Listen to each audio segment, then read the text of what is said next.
Dear Albert, can you share with us how you found your calling to be a monk? Do you know when you were a child or later when you were an adult?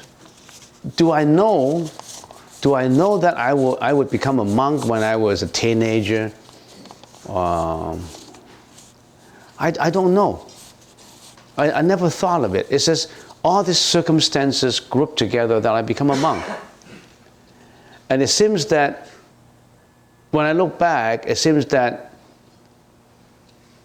the invisible book is written that way. That I have to encounter this, that I will have to, I have to meet someone, it all seems to be written down in the book. And I don't know if I told you a story that happened, a true story that happened to me when I was, how many years ago? Say 35, 40 years ago? 35 years ago, I was studying at University of Toronto. And I stayed with 2 monks in Don Mills. Anybody live in Toronto before? You know where Don Mills is? Oh, you must know where Don Mills is, North York. Yeah, I like Don Mills. They have a big skating ring in there. And I like to ride in those buses. In the old days, the driver likes to yell out, Eglinton! And everybody gets down at Eglinton. And then the York Mills. Do they still yell out these names now? No, electronic. Oh, they have electronic show in there. They don't care anymore. They want to save the breath, and you look yourself. It's so funny that in every station they yell out the name of that street, the main station. And I find it to be so pleasant, so homely, so I don't know. It's so nice. So anyway, I was staying with a monk in Don Mills, and these 2 monks, they were the first 2 monks coming to Canada, Reverend Sing Hong and Reverend Sing Cheng. These were the 2 monks.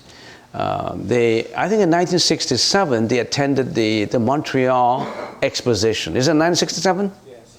The Montreal Exposition, and after the exposition, somebody told them that to stay behind, and then they stayed behind. They didn't choose Montreal; they chose Toronto. So they stayed in Toronto. These were the first 2 monks who were in the mission. They told me that they were trying to put a flag of Buddhism onto the Canadian community and Canadian land. Somebody donated some money to buy a small little bungalow for them in a street called South Hill Drive. South Hill Drive, I don't know. And they called their bungalow South Hill Temple. In my 2nd year, I wrote to Hong Kong to some Buddhists, and I said, I'm quite lonely when sometimes Easter holidays and vacations were so lonely, and a letter came back to me and said, why don't you visit these 2 monks? So I got the address and I visited these 2 monks, and I feel in harmony with them at first sight, and I said, I'm looking for a place to stay. Can I stay with you 2 guys, 2 people? Say, okay, you can welcome. You stay at the basement, and we stay upstairs, and we cook and you wash dishes. So that's the arrangement. And being a young guy who didn't really know how to do washing, sometimes it's quite messy, and finally I don't even have to wash. Yeah. So I stayed with them, and during that 1 year I stayed with them, my mind was so peaceful. I stay in the basement, I do my studying, and I do my meditation. And I had, in 7 nights, I had the same dream. In 7 nights. I must have told some of you people before. And in 7 nights, I have the same dream. Would you have the same dream in 7 nights in succession? Very difficult, right? To have the same dream. You know, what I was dreaming about? I was dreaming that I was climbing up some huge ladder, going up to the roof, coming down again, going up to the roof, coming down again, going up to a huge temple roof, going up and coming down. And same dream. That kind of dream to me, to a guy who's 23 years old, is this is just a wild dream. I mean, climbing up the ladder onto a temple and coming down, what kind of dream? I don't really, it doesn't really mean anything to me. But so many years later, 15, 20 years later, when I came to build this temple, I bought tiles from Taiwan. And how do we shift the tiles up to the roof to lay tiles? We rented a mechanical ladder. It with electricity, and we push, and that little lift would lift up all the tiles. Would lift up there, and then we climb up, and the tiles will lift up and down. And sometimes we use that as the escalator too. It's so strong. So I climb up and down and climb up and down. And one day I was looking at how straight the rows of tiles are, and I suddenly remember 15, 20 years ago, I already have this dream that I was climbing up and down this ladder. So that wouldn't be a coincidence. That may be something, someone, or some reminder that you are going to do this. You're going to do this, building a temple. So my calling, I didn't have any calling at that time. So I wasn't a monk at that time. When I was building this temple, I was still a layman. Until about now 13 years ago, I became a monk. And I think, did Judy come when I was a layman? Judy, you were not here, right? Yes. You already came? Yeah. So you are the old timer. And also, what is this? The Indian lady, I always forgot her name. Sue. Sue was here. And I was teaching as a layman, meditation at the back. And I just became a monk 13 years ago. And so many conditions put together. And there's so many, we can write a book about it. When I still remember the first time when when we got someone a quotation to build this building, and the first time when the contractor gave me the invoice, I was shocked. 350,000, percentage of completion. Suddenly, how do I get the money to pay?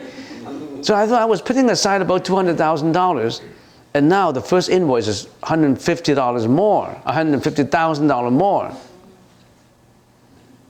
So I was looking everywhere for fun, and I was giving a banquet and doing an opera singing. I still remember I sang in an opera, and I got about $50,000 on that night, singing a Chinese opera. Oh yes, yeah, singing a Chinese opera, and 50,000. So a lot of difficulties. I don't know. Every time when I encounter difficulties in building the temple, I encounter thousands of difficulties in building, about human relationships, about money, about construction, about material, about government, how to deal with the government. You think it's easy to build a temple in a Canadian government, in the community?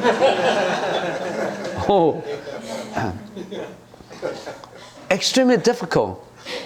You have to, all your neighbors got to agree.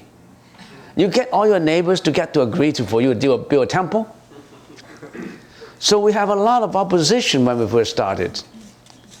And I went through a lot of political turbulence, you call it. At that time, I think the mayor, it's Gil Blair in Richmond. I think he passed away already. He laid the foundation for this temple. And at that time, all the council members, they were not called council members, they were called aldermen. They're elder lady too, but they don't call elder lady aldermen. And I have to sit in the forum, and with this 13 aldermen and the mayor shooting questions at me. Why do you have to build a temple like that? How high is the temple? What do you? How many people? How many members? Oh, a lot of questions shooting at me, and I got scared.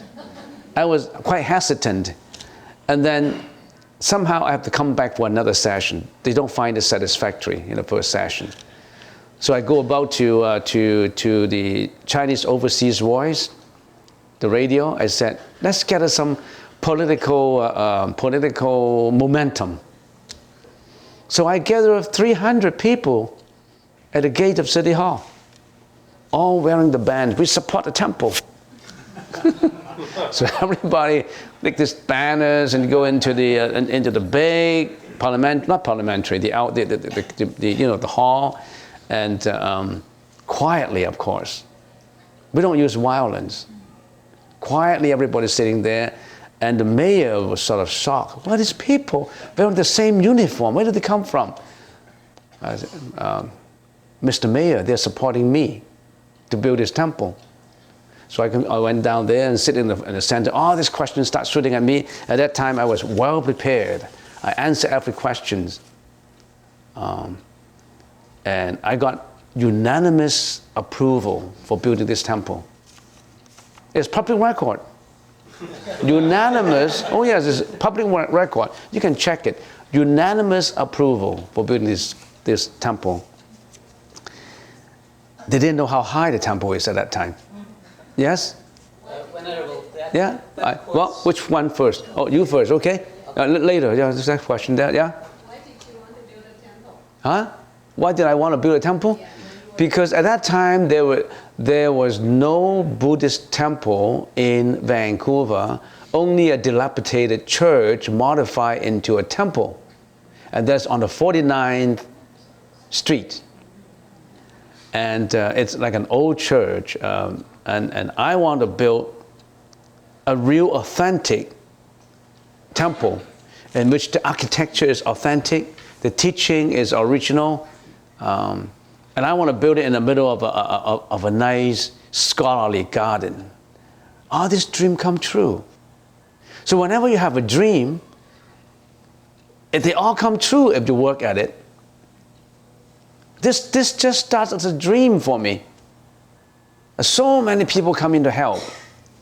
So many, thousands, maybe 2,000-3,000 people. And yesterday, sometimes occasionally when I'm talking with all these Chinese members, I always told them, those who attended ceremony 35 years ago upstairs with me, 95% of them passed away already. All these are new faces. There's so many people help. The seniors and the youngsters, and so many people try to help. So many people help into this.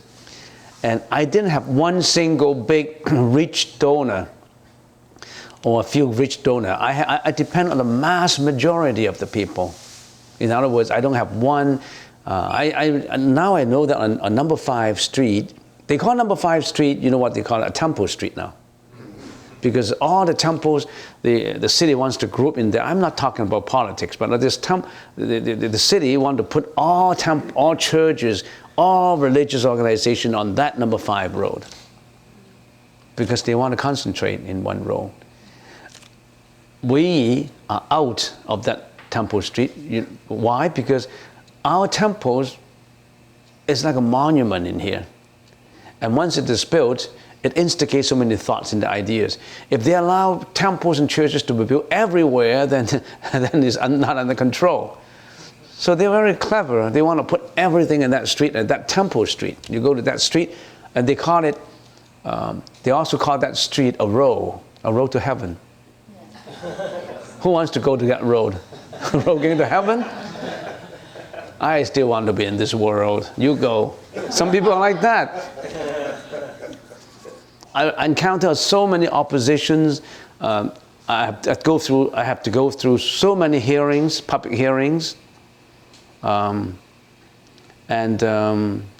And also we have to acquire the land. We only have about half an acre to start with. This is the half an acre, this building. We start with half an acre. And then we slowly buy some land and buy the land over there. Slowly, bit by bit, we develop. Every year is not the same for us.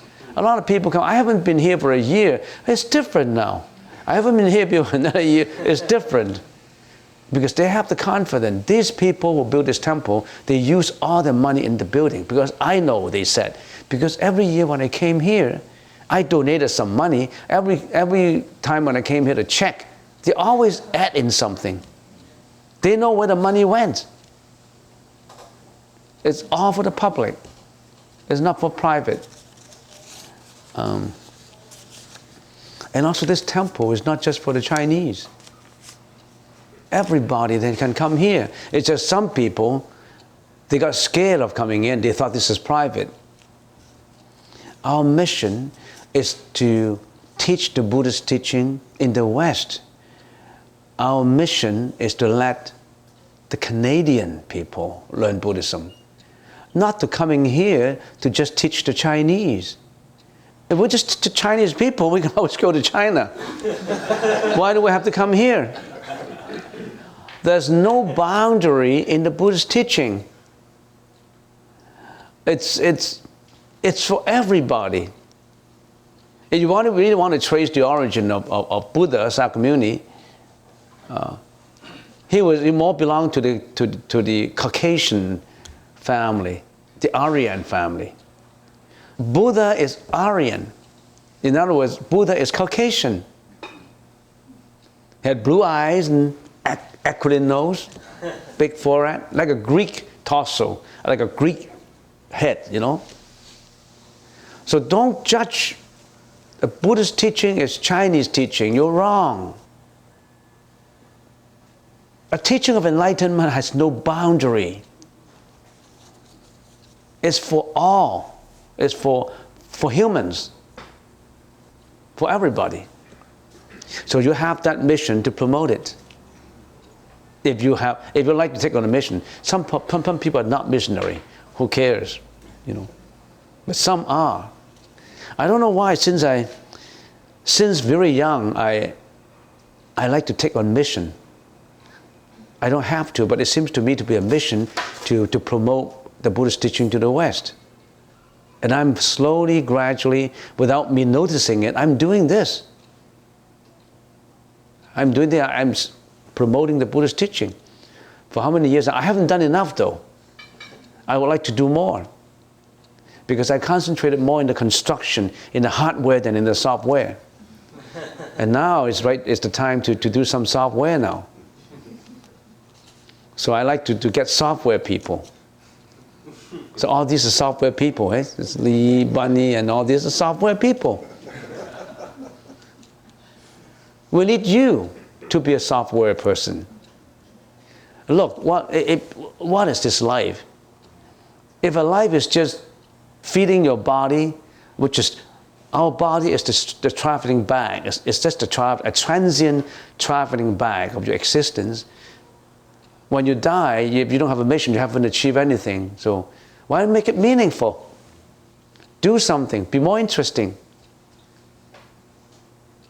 Carry the Buddha's mission to the world.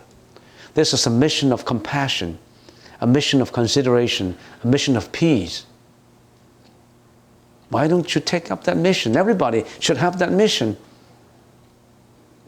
Don't hide up in a room. Go out. You don't have much time left. Another 60 years for you? Who is less than 40? No, I don't mean to ask that. I don't mean to ask that. So if you're a 40-year-old, you add another 60 years, you're 100.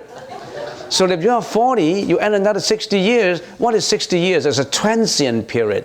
60 years is like a flash of lightning. I've been here for 40 years almost. It seems just a flash of lightning. Do something meaningful. First of all, change yourself first. Get away from killing, from lying, from sexual misconduct. Get away from all these material wants and get into the spiritual world. You get happiness from walking this spiritual path. I think that's enough answer to the first question. It's been about 20 minutes to answer for that question. Second question, why are the wooden sticks hidden on the ground during the walking meditation? Wooden sticks are supposed to hit not the ground. It's you. Spare the rod, spoil the child. No, I really mean it. Because the guy, the vigilators, the guy who walk around carrying this cane, this wooden stick, is supposed to correct your position. If you're meditating like this, saliva coming up and you're dozing off to sleep, salivating. Is it called salivating? I learned a word today, salivating. It's a new word. Huh? That's salivating. So if you're salivating and dozing off, and the stick is supposed to correct your shoulders and make sure that you straighten your back and all that. And if you don't obey, they pat on your shoulder. And if you don't walk fast, they say, walk faster. It's supposed to monitor you. But in the Canadian society, you really have to be careful. You can get sued by personal contact or by harassment. So we use it for playful sticks hitting on the ground. Just to remind you, we could be more fierceful. It's just we don't want to hit you, we want to hit the ground. So it does not matter if you say, oh, don't worry, you can hit me, then we'll make an exception. So that's what it is used for monitoring you. But we didn't use it that way, but maybe we should more and more use it. When you dozed up like that, and when you are not behaving, when you are salivating. Yeah. You checked that word already, right? It's the right word. Oh, okay. Then a second thought comes to me. Who would be salivating? How do you know that you're salivating? When you deliberately push up some saliva in your mouth? Why would you do that? Oh, because your mouth is dry when you want to eat? When you're sleeping. When you're sleeping. Yeah. Mouth open. Oh, salivating, okay. All right, yeah, gravity. Yeah, so next time when you're dozing up like that and somebody correct you, oh, sorry, it's gravity. It's not me who make the mistake, it's gravitation.